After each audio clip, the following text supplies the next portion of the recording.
會做嘅咧就芥蘭火腿雙面鑊，就好似一碟碟炒麵咁出㗎啦。不過啲麵咧就係煎過同脆嘅。嗱，我首先講講個材料，我有150g 嘅呢個芥蘭苗啦。咁我洗乾淨㗎啦。嗱，我將佢咧切半啦，一陣間就炒啦。嗱，咁我另外咧就有95g 嘅火腿，4塊嘅。咁我將佢切絲啦。嗱，跟住咧我就有2個乾嘅時候100g 嘅麵餅。咁呢隻牌子咧就好易，我用凍水浸咗佢15分鐘，咁就已經散開晒，就浸到佢散開軟啲，咁咪得㗎啦。嗱，咁我就擎緊水，隔緊啲水去啦。跟住咧，我仲要準備一個咧就係芡汁。嗱，呢個咧呢度有4湯匙嘅清水。嗱，我就會加入一啲調味。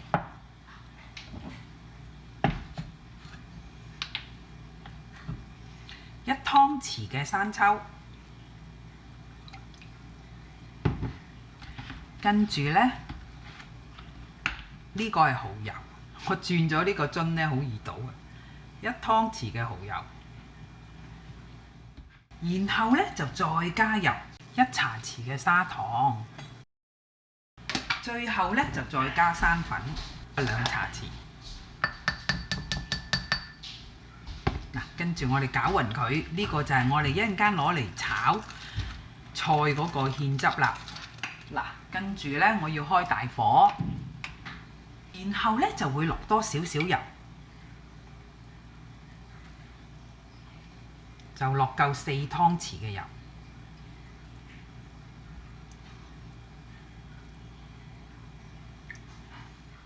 咁啲油熱咯喎。嗱，跟住咧，我哋就落麵落去煎啦。你見少少啲油熱，同埋啲麵條咧，因為仲濕啦。然後咧，你將佢整鬆佢。嗱，用住大火，嗱就要煎到佢下邊咧金脆為止。咁我就會煎佢3分鐘到啦。好啦，3分鐘到啦，我睇下下低啦。哦，都脆啦。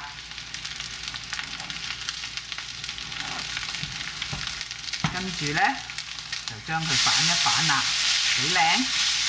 嗱，就煎下邊啦。嗱，散開啲麵啦。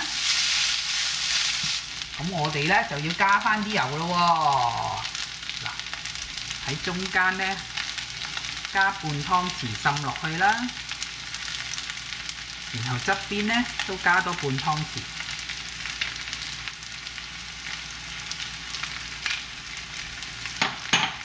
其實咧就係半煎半炸嘅，令到佢條條都脆卜卜。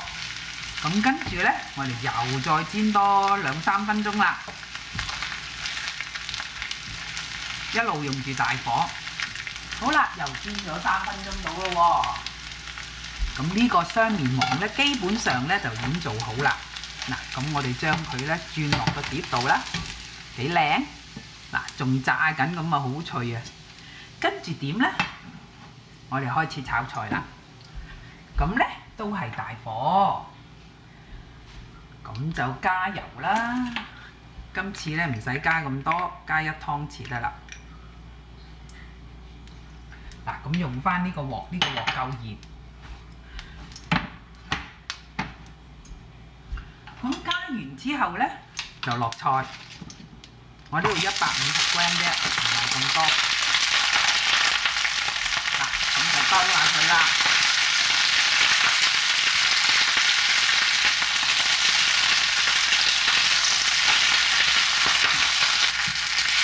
嗱，兜佢唔係好耐。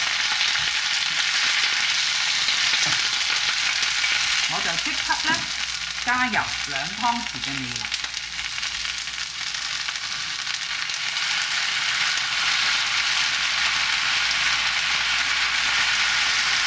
再兜下佢，跟住咧就加火腿，兜開佢咯喎。然後咧就將預先準備好嘅芡汁攪一攪佢啦，因為咧佢擺咗一陣咧就沉澱㗎啦，淋晒落去。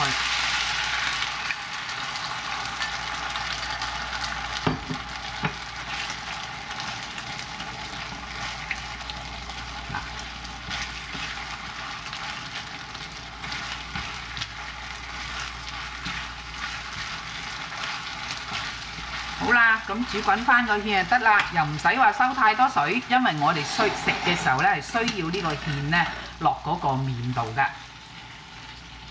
咁我哋擺上去啦。